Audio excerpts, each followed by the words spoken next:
Good evening, everyone. My name is Lee Butler, and I am the Assistant Commissioner for Men's Basketball at the Atlantic Coast Conference and a member of CORE. Tonight's webinar is part of the 2021 ACC Spring Unity Week and its theme of activism through sports. We welcome and thank you for joining us for tonight's session on the current state of collegiate athletics, an open discussion with University of Pittsburgh Director of Athletics Heather Lyke and University of Virginia Director of Athletics, Carla Williams. Before we proceed any further, it's my pleasure to introduce ACC Commissioner Jim Phillips, who will share a few comments. Commissioner, thanks for being with us, and the call is yours. Thanks, Lee. It's certainly such a privilege and honor to be with our ACC family tonight. I think as many of you know, we're in the heart of ACC's Spring Unity Week. We've had a couple of terrific nights on Tuesday and Wednesday, culminating with tonight's all-star panel. Carla, Heather, and Muffet embody so many exceptional qualities. You're in for a real treat. They're helping shape the future of college athletics. But more importantly, they're influencing change. The ongoing commitment, critical conversations, and initiatives surrounding equality, racial and social justice is incredibly important in making us stronger. Appreciate the continued leadership from our student athletes across our 15 world-class institutions, and we're really, really proud of each of you. Tonight's panel is going to be special, and I just want to personally thank three of my great friends, Carla, Heather, and Muffet. You mean a lot to me. I know that you mean a lot to the ACC and to these incredible student athletes that are before us tonight. But please don't underestimate the impact that you've had on college athletics and communities that you've lived and served in the past and currently. Again, so glad that you're here, thankful, and let's get on with the show. So let me turn it back to Lee. Thank you, Commissioner. We appreciate your leadership and your commitment to diversity, inclusion, and equity. As we transition into tonight's featured session, please know there will be an opportunity to submit questions via the question box in your Zoom control panel. The goal, time permitting, will be to get to as many questions as possible. On behalf of the ACC and its continued commitment to social justice and racial equality, it's my pleasure to introduce you to our two panelists for this evening. Heather Lyke is currently in her fourth year as the Director of Athletics at the University of Pittsburgh. Her tenure has witnessed a dramatic revitalization of the Panthers, both on and off the field. In 2019, Heather was named the Dapper Dan Sportswoman of the Year, one of the highest profile honors annually bestowed in the Pittsburgh sports. A common thread throughout her work is the betterment and empowerment of all student athletes. Lyke is an ACC representative on the NCAA Division I Council, a high-level group responsible for decision-making that shapes the future for all of Division I athletics. She has also testified in front of the U.S. Senate Judiciary Committee on the negative impact of gambling on collegiate athletics. Born and raised in Canton, Ohio, Heather was a standout softball student athlete at the University of Michigan. Heather, thank you for joining us. Carla Williams is currently in her fourth academic year as the Director of Athletics at the University of Virginia.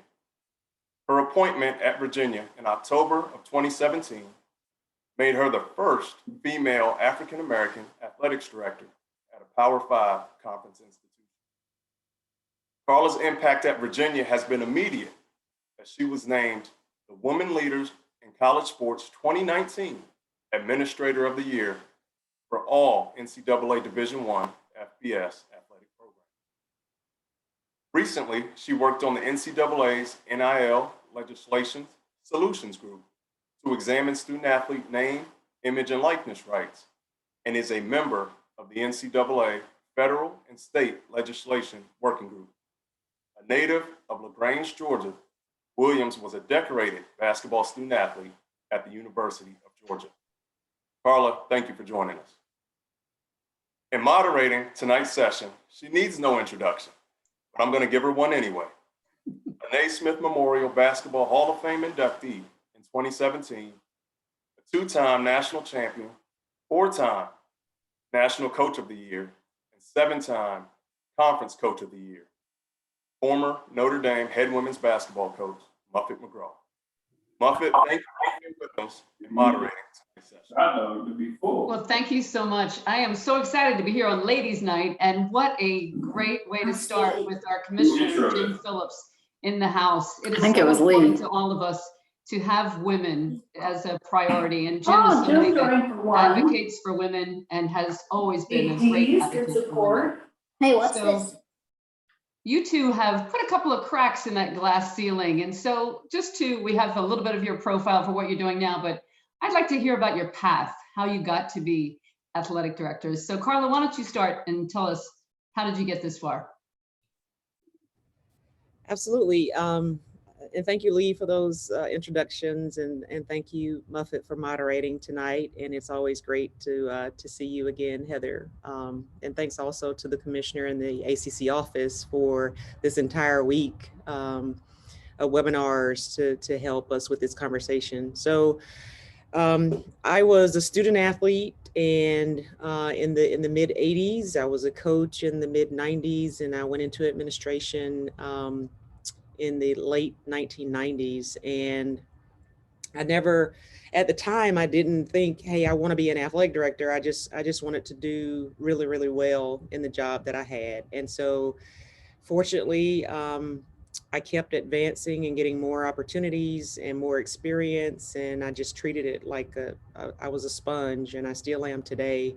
So I went into administration. My first job was in compliance. And then my husband got a job at FSU. So we moved to Florida State, and I worked there, and also went back to school to get my doctorate while I was at FSU, and got an opportunity at Vanderbilt when their longtime SWA retired, creating an opening there. And so I was able to go to Vanderbilt and spent 4 years there. And then there was a transition at the University of Georgia. So I had been away from Georgia for 8 years and was able to go back in a completely different role because I had moved around and gotten a lot more experience. And then I was able to advance at Georgia, and was so very, very thankful for this opportunity at Virginia. So I spent 13 years at Georgia before coming to Virginia in 2017. So that's a shortened version of how I got here. Well, you came full circle. You played for Andy Landers, and then you got to be his boss. That Yeah. had to be very interesting for him. Good to know we got a doctor in the house. Heather, the Dapper Dan Award, I was thinking, could we rename that to Dapper Danielle or something a little more feminine? But congratulations on that. How about you tell us about your route to getting to where you are? Thank you, Muffet, and likewise to Carla's comments. We're honored. I'm honored to be here tonight with both of you. Really appreciate the ACC leading in this effort and prioritizing the importance of unity and social justice and equity and diversity topics. So honored to be with all of you. Like Carla, I don't know, the word decorated was left out of my bio. So I must not have been very decorated. No, I wasn't compared to Carla, but I was a product of college sports. I'm coaching today, and it is the winningest coach in NCAA softball history. I think I realized what I learned from her was if I could ever have a career that I'm as passionate about as she is about coaching, that you're going to be successful. And so I really had an extraordinary experience as a student athlete, and went on to law school and realized, I don't really want to be a lawyer. I think I want to, do something in sports, in college sports. And I remember calling Peg Bradley Doppus at Michigan and saying, I think I want to be you. How do I be you? And she was one of the administrators. She encouraged me to go to the NCAA and get some experience. So that's what I did after law school. And really, I would, attribute my career. I had I worked for three extraordinary athletic directors. I worked for Bob Goyne at Cincinnati, and then both Andy Geiger and Gene Smith at Ohio State. I really grew up in the business, spending 15 years at the Ohio State University. And, I would just say people who I started in the compliance world as well, like Carla, and had a chance to grow and just tried to take initiative and do the best job I possibly could. At one point, though, I think you have to be a little more intentional than just simply working hard. And really consider where do you want to be and but I never got into this saying I want to be the athletic director. I was probably challenged to be that with the people that I worked for. And then I got the chance to go to Eastern Michigan. I was there for 4 years, had an unbelievable experience. And then Pitt opened up, and again, I got the chance to come to Pitt. I'm a Midwest kid. It really fits. It's a place that has a chance to compete for ACC championships. And when you're in the hunt for an ACC championship, you're in the hunt for a national championship. And so, I think the reputation of the ACC being a combination of extraordinary academics and attractive to me. So I'm really honored to be here and thrilled to be a part of the conference. Well, it sounds like compliance is the way to begin for anybody that wants a career in athletics. If you can get through working in compliance, you can pretty much do anything, especially these days. Women are 50%, more than 50% of the population. We get more than 50% of the undergraduate degrees, more than 50% of the graduate and doctoral degrees.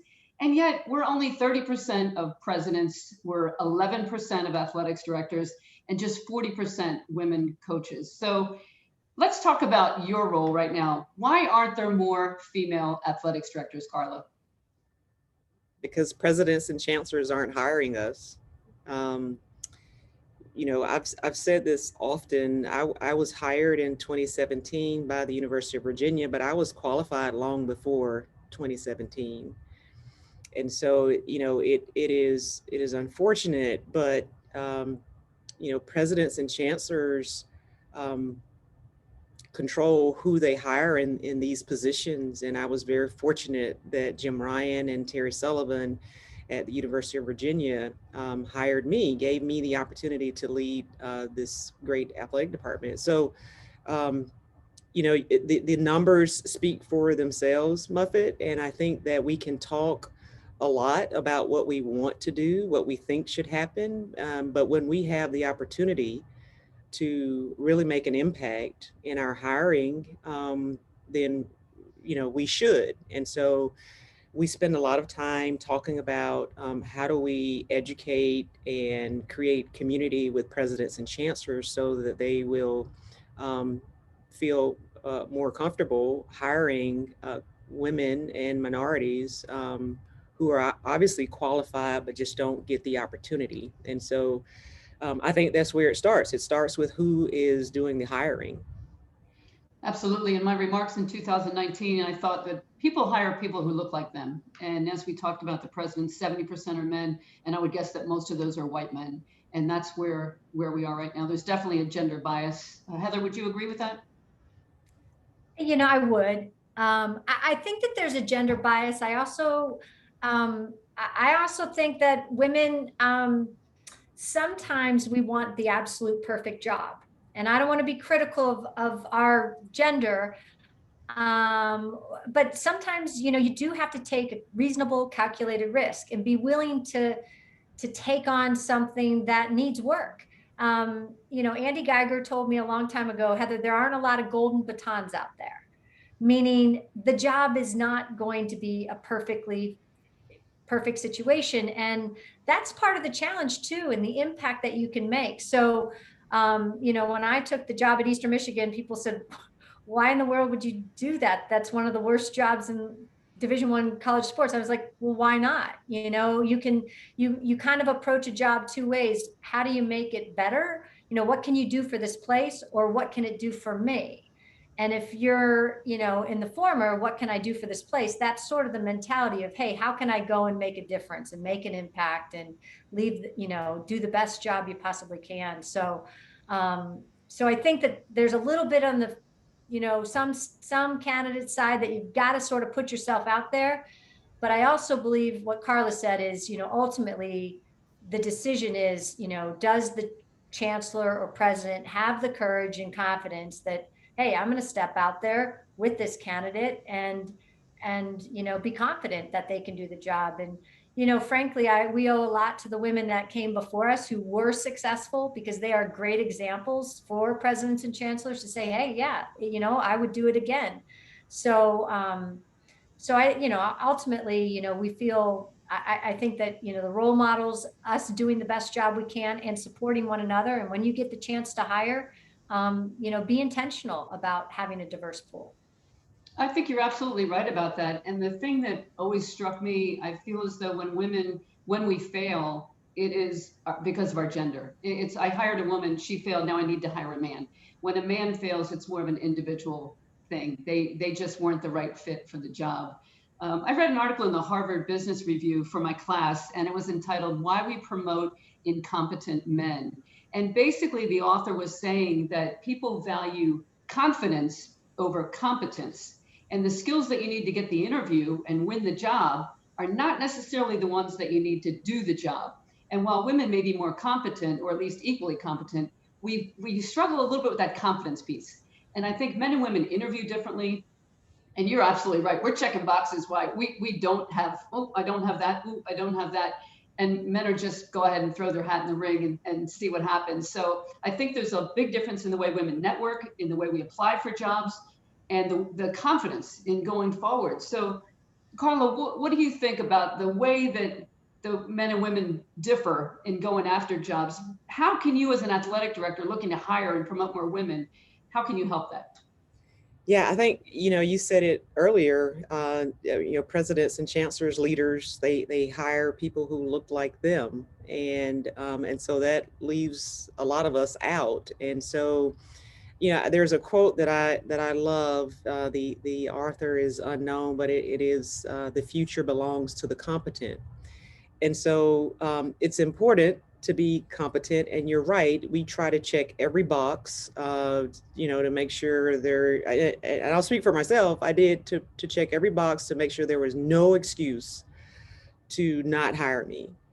And so we do that. But absolutely, when I was interviewing for athletic director positions, there was no one who looked like me that was an athletic director at several levels, and so it's very difficult to just get an interview sometimes.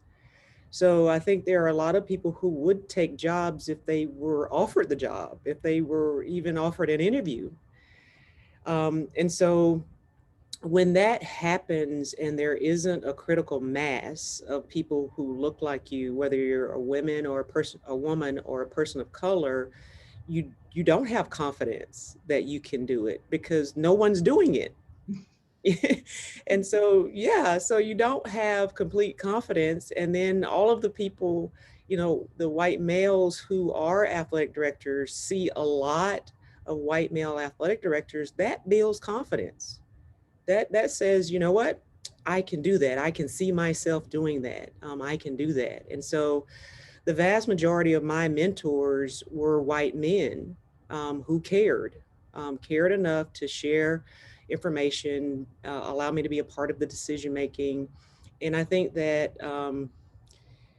for me, I am very intentional, and I want to make sure that our pools are diverse from that includes racial diversity and gender. And if you're not intentional about it, it just continues. The cycle continues. And so there just needs to be more people who don't look like Heather and I, who are intentional about making sure that they create diverse pools, and in their hiring also. So it's not enough just to have a diverse pool. It's, who do you actually hire is really important.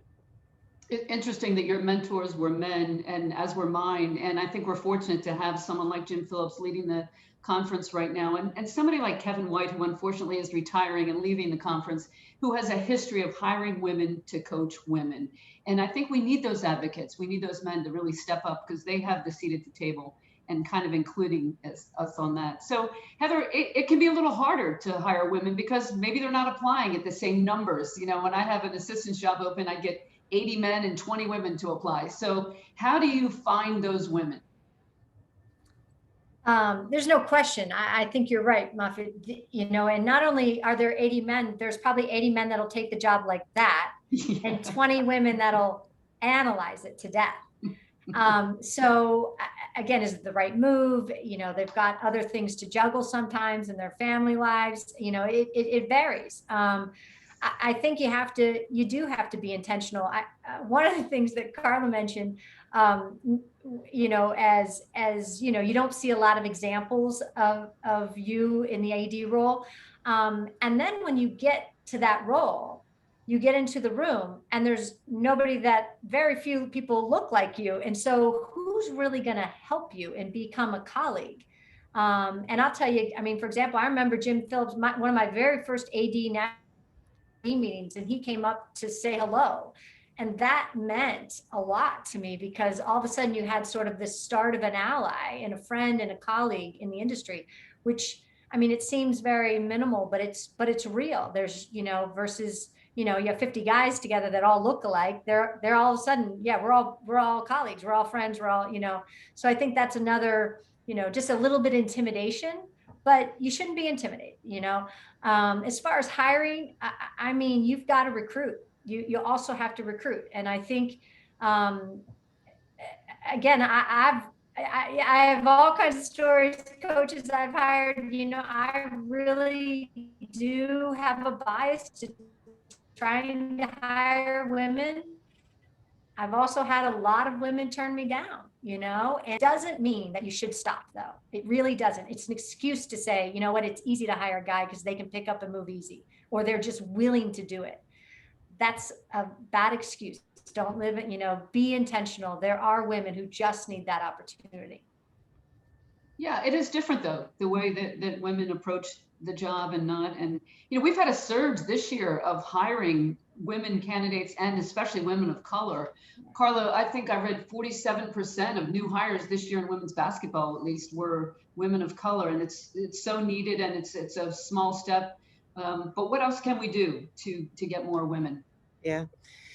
You know, I think it's funny. We were talking off camera about Coach Landers, who is my college coach, and how he's so influential for me, especially today. And I was a part of hiring Joni Taylor at Georgia, and I'm so very proud of her and what she's been able to do and what she's building there. And I know that, you know, I look around the country and I see so much diversity in women's basketball. And, you know, I think about, even if you look at Candace Story Lee and she's the other African-American female AD in the Power Five, she was a basketball player, you know. Yeah, I think there is a certain toughness that comes along with being a former student athlete, regardless of the sport. There's a toughness that comes along with that, and a determination and a competitiveness. But again, athletic directors, just like presidents and chancellors, have to be intentional.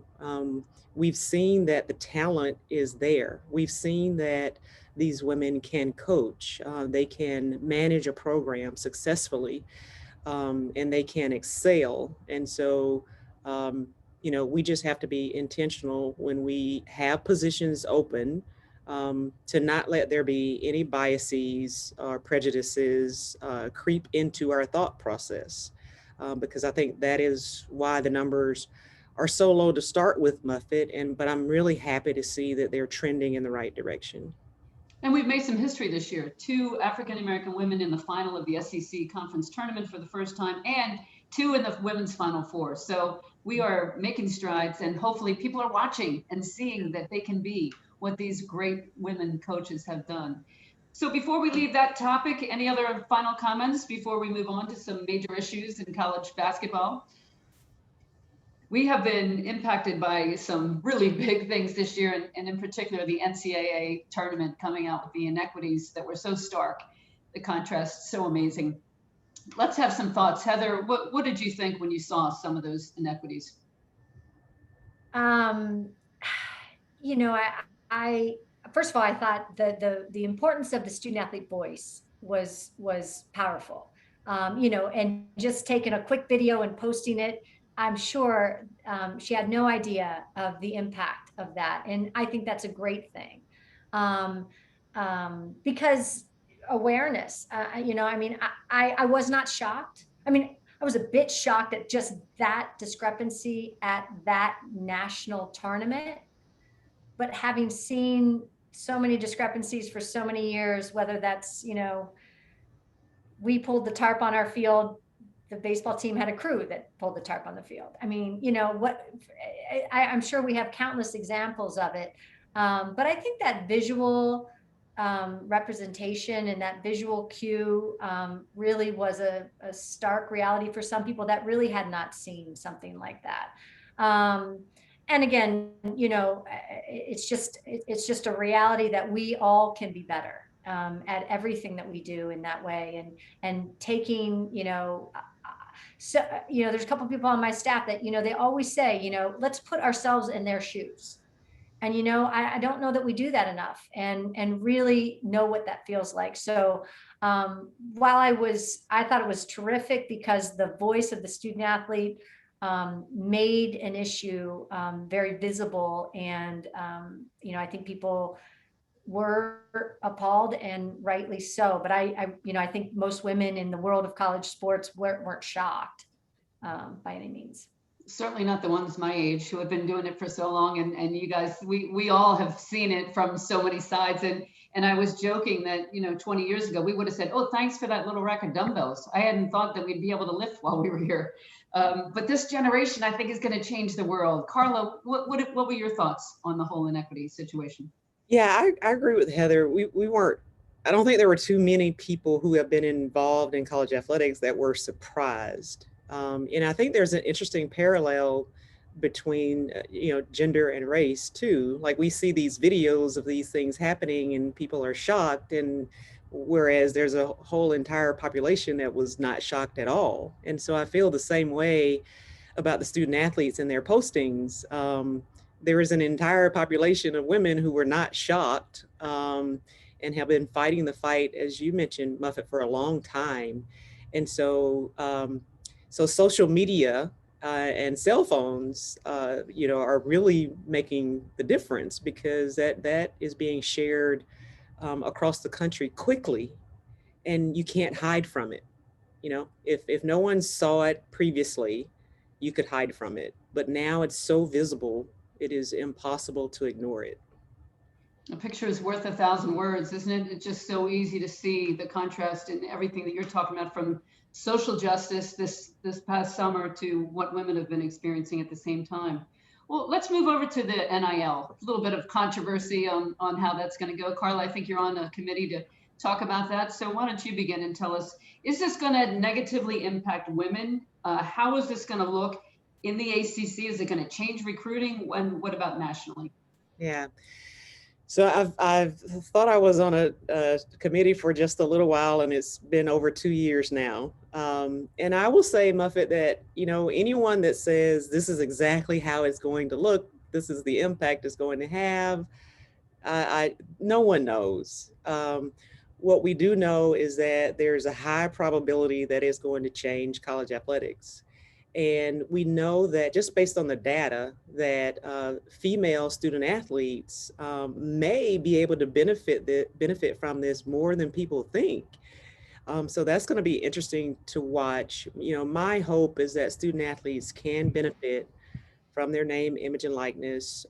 What I don't want to see happen is that it somehow damages the collegiate model, because I'm a product of that. And there's no way I go to college without a basketball scholarship. You know, I don't even go to college.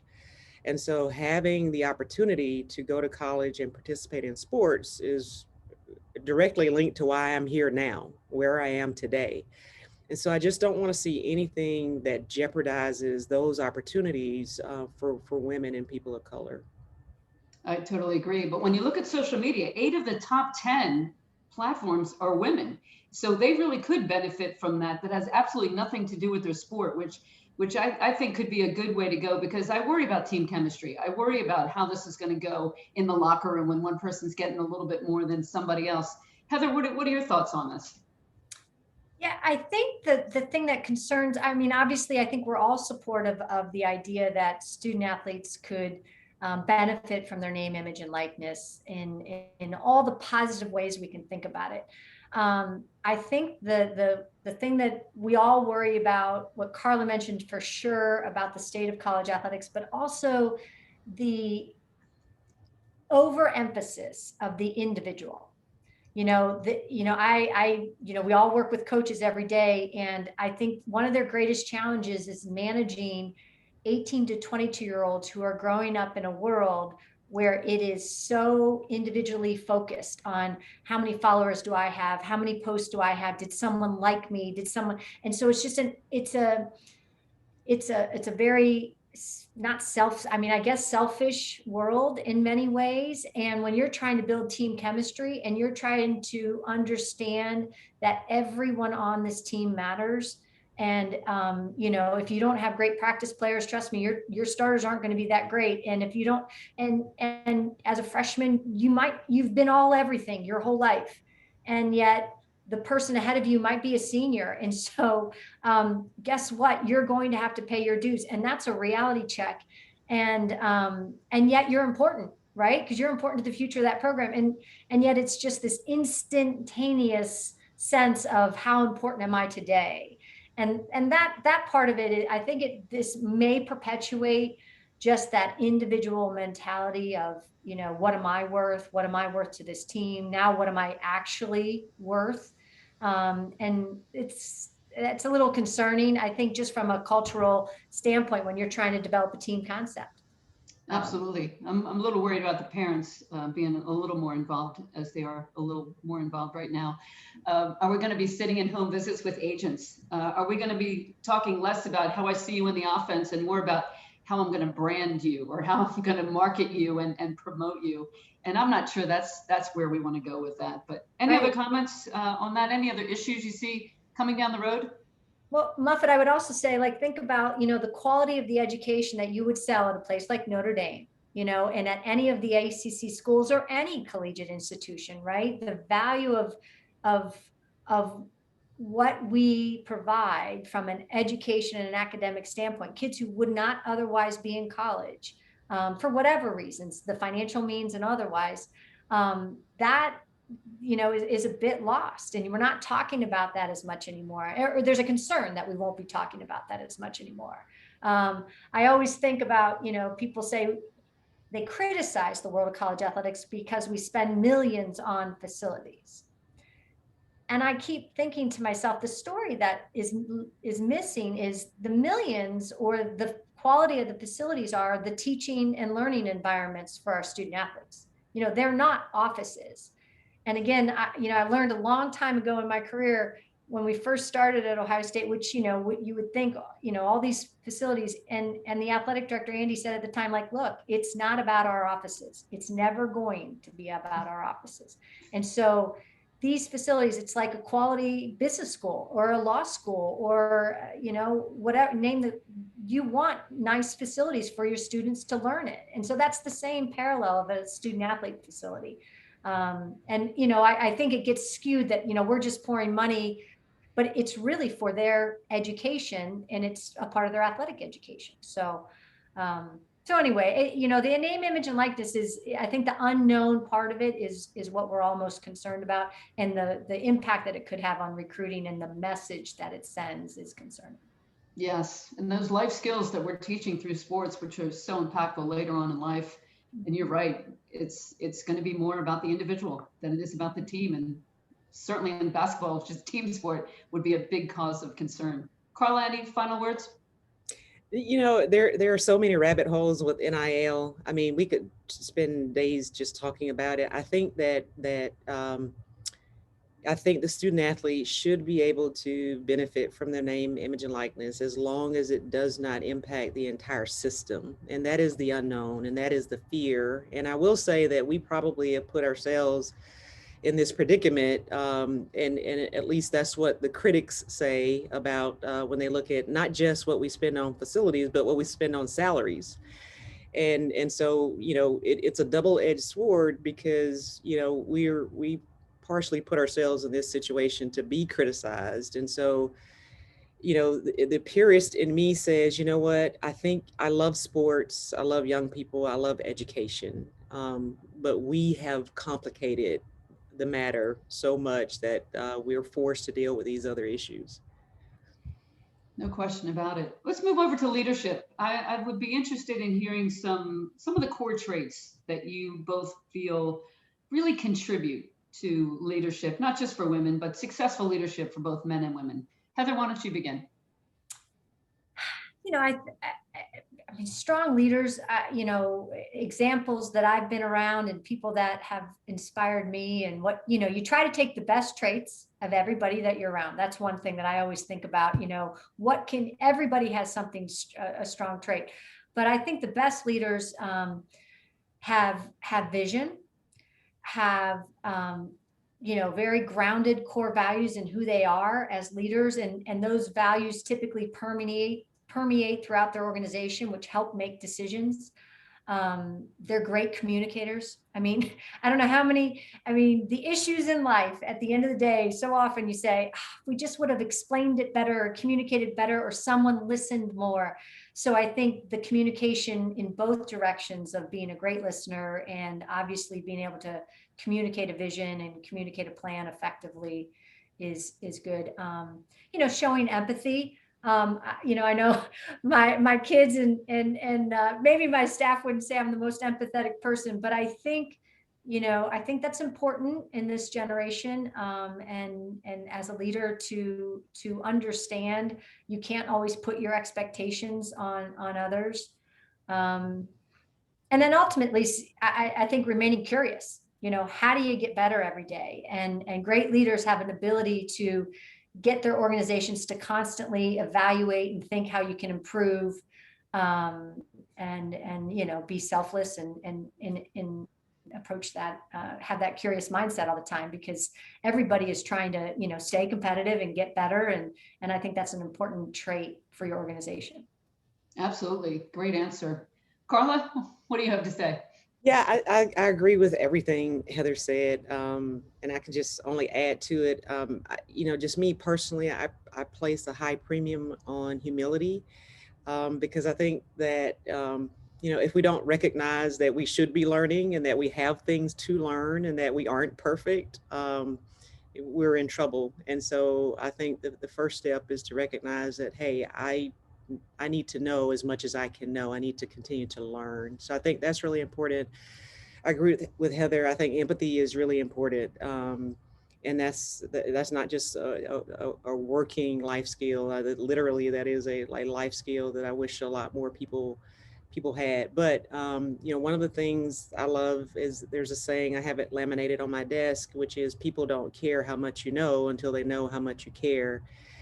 And so I think just empathizing with our student athletes and meeting them where they are, you know, as a former coach, I think that has added so much to me as a leader when I work with our coaches. So I've been really thankful for that experience.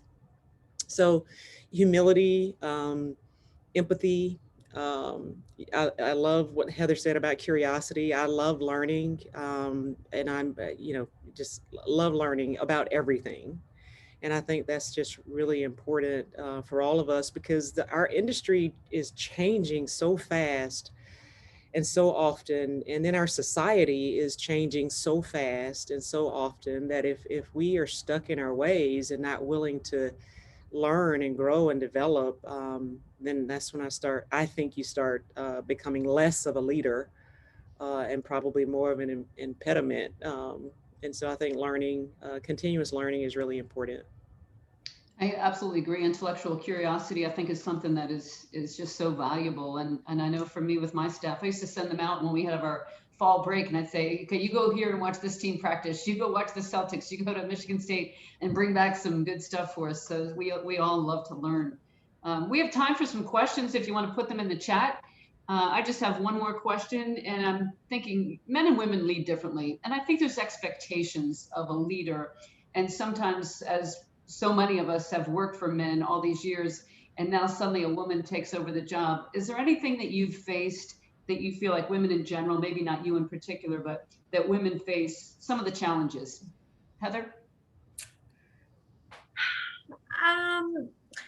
I think women, the probably the greatest challenge is people, you have to, I don't want to say work harder and perform better, but there is this expectation that, you got to prove it, you got to earn it.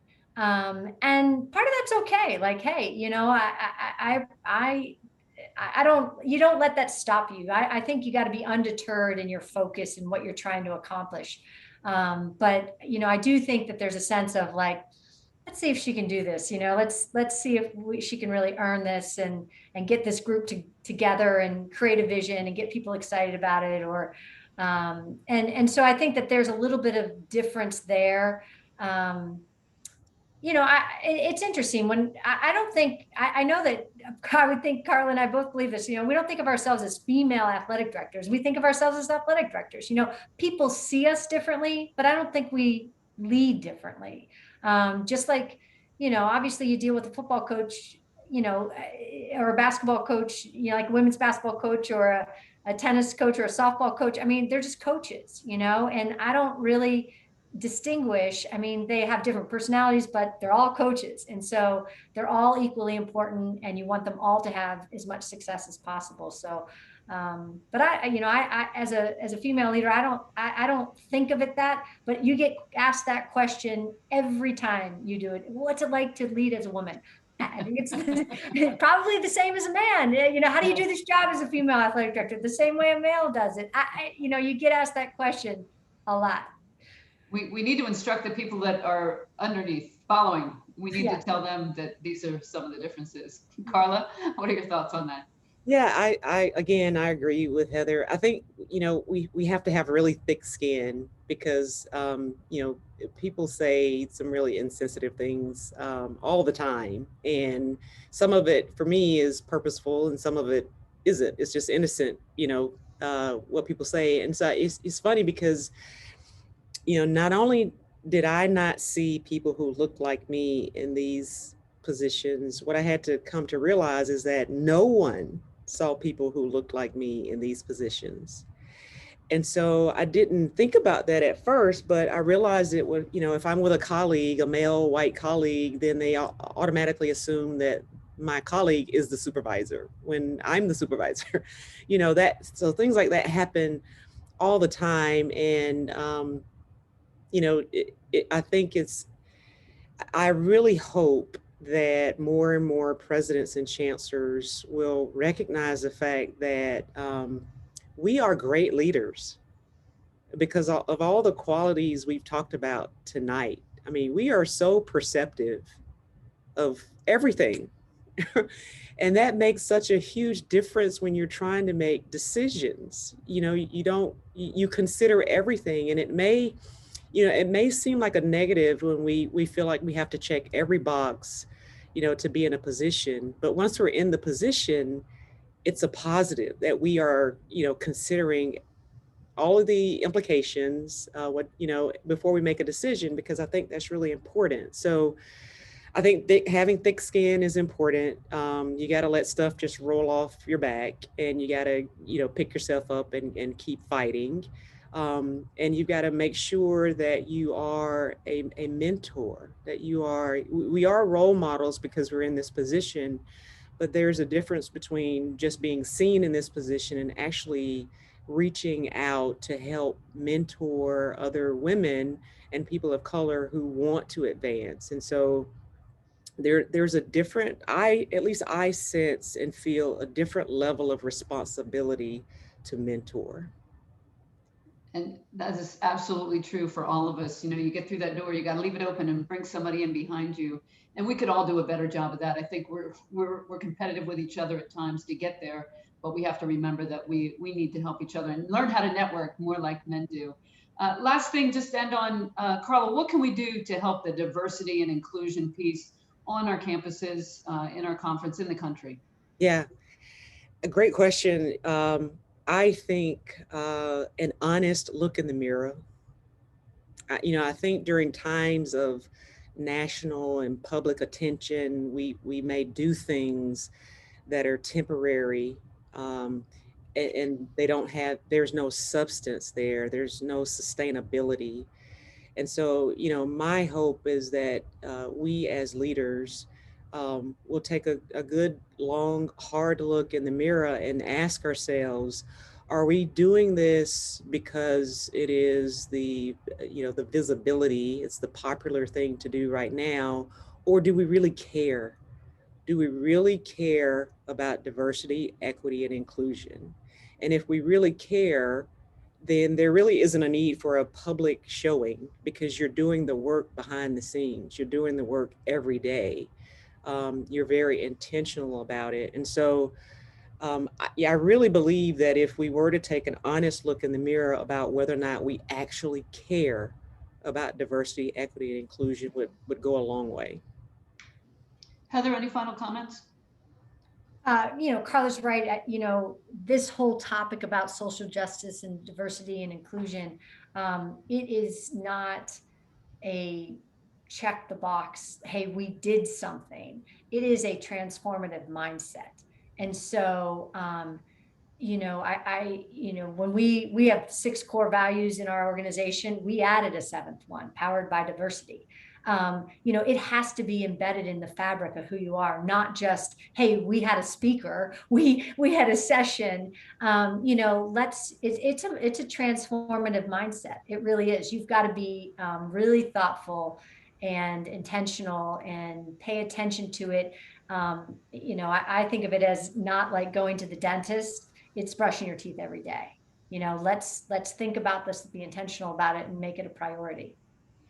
And I think sports can be the leader in that, because we are the place where we can be the ones that really fuel that. And I would love to see it move over to the academic side with some better choices in our curriculum of what we can study and what every student really maybe should be asked to take classes in. But I have really enjoyed this session, and I hope everybody was taking notes. I learned a whole lot today. So Heather, Carla, thank you so much. Lee, any final comments from you?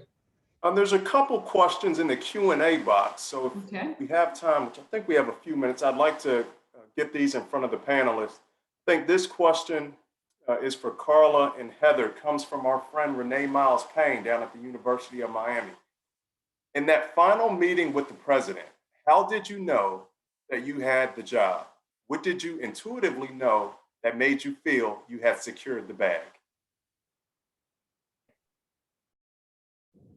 I'll just jump in. I did not know in my final meeting. I didn't know until the president called me a few days later to offer me the job.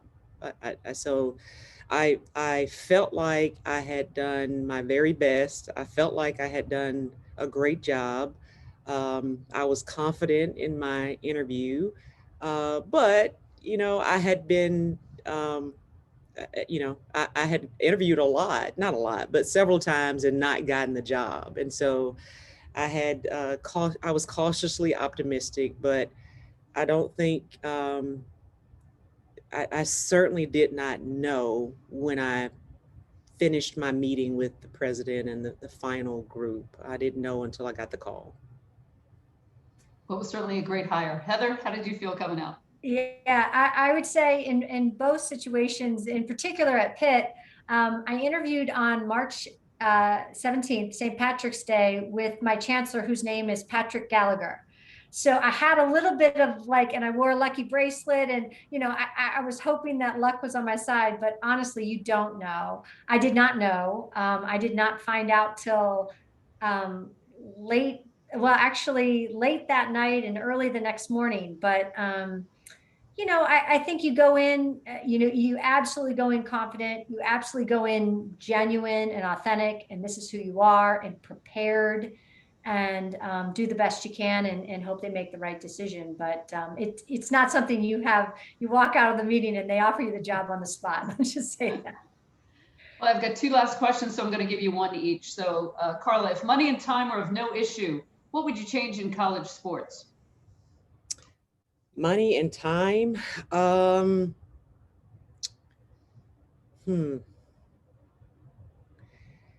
Yeah, you know, I think that I would, you know, for us in many places, scholarships are so costly that, you know, if I didn't have to worry about the cost of scholarships, oh my goodness, I'd be encouraging our student athletes to, you know, go to summer school every summer, finish as soon as you can, get into graduate school, get as many degrees as you can while you still have eligibility. We do that now, but money is a constraint. If money wasn't a constraint, we'd be pushing education, coursework, degrees, because we know how impactful that is for not just the current student athletes, but for generations after them.